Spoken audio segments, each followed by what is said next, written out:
waa ñu ngi leen di nuyu bu baax di wax ci turu délégation Yewwi Askan bi nga xam ne moom la ñu ànd ak ñu ñëwoon tey seet si ku tedd ki Serigne Mountakha Mbacké xalif général des Mourides wax dëgg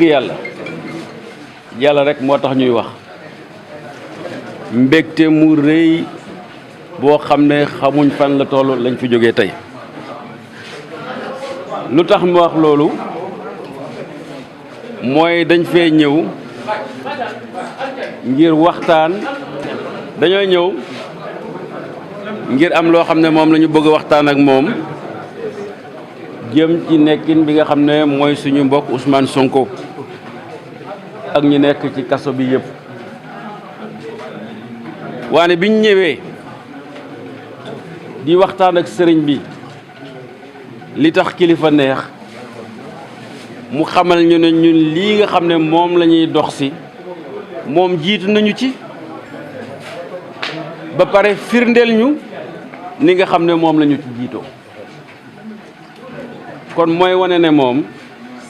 tànk yi nga xam ne moom la doon taxaw ci Sénégal boobu ba léegi muy tànku jàmm ci la nekk ba léegi ngir yàlla ak yonent bi ak Cheikhul Khadim def na ko ñu gis diggante président Macky Sall ak président Abdoulaye Wade def na ko ñu gis ci weeru mars 2021 bi nga xam ne réew maa ngi tàkk ñëpp tiit mu yëkkati kàddoom yëpp sedd loolu nga xam ne moo doon ay tànkam jàmm ci Sénégal ak ci réew mi ba ñëwee tey loolu la ñu wanal ne ma nga ca ba léegi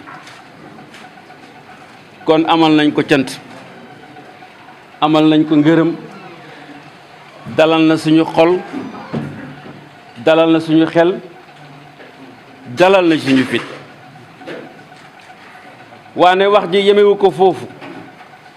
li baax li nga xam ne doon la ko def di ko def tey defaat ko tey yemale ko foofu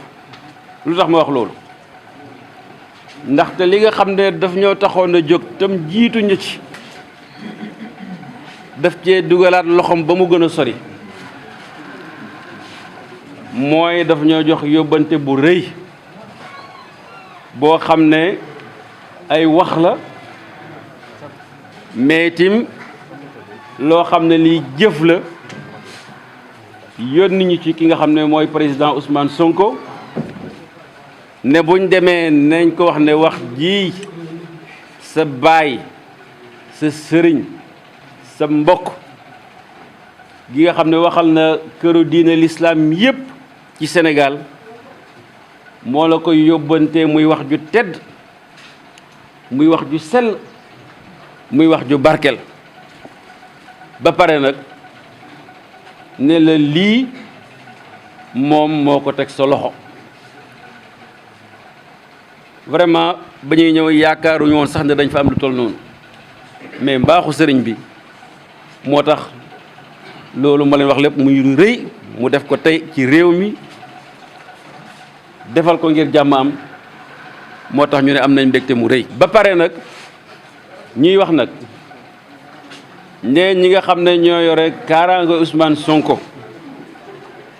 te boobu ba léegi mënuñ koo gis ñun ñi nga xam ne ñoo ay mbokkam ànd ak moom te dañoo yore kaddu sëriñ bi yore yóbbantu sëriñ bi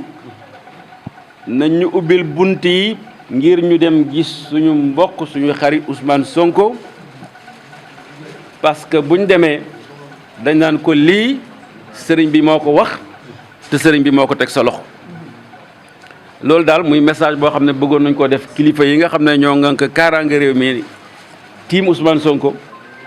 ne ñun message dong lañu sëriñ bee ñu yónni kon nag ala kulli haal il faut que ñu gis ko waxante ak moom li nga xam ne moom la ñu sëriñ bi yónni buñ ca paree nag parce que kilifa bu waxee ba pare ay waxam kenn du ko sànni ci mbedd la ñu waxante ak moom la ñu jëflante ak moom la mu teg suñu loxo pour ñu yóbbal ko Ousmane Sonko bu ñu demee ba ca ndey mbilli gi nga xam ne moom la ko sëriñ bi jagleel ba ñu wax ak moom ba pare danañ waxtaan ak yéen presse bi wax leen lan la ñu sëriñ bi yónnee woon.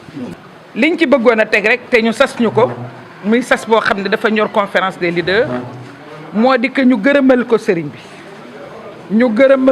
bi santal ko sëriñ bi li ñu fi fekk kawe na sunu njort ndax xam nga ni di dem ci soxla dajeeg sa kilifa ndekete soxla si yanu na ko ba diis jiitu na la ci soxla si wax dëgg yàlla sunu xel dal na ñu ngi dellu sunu xel dal sunu yaakaar yokku na te Ousmane Sonko ci boppam xam na ne tey am na kilifa Ousmane Sonko ci boppam xam na ne tey am na wéeruwaay waaye am na tam ay xarit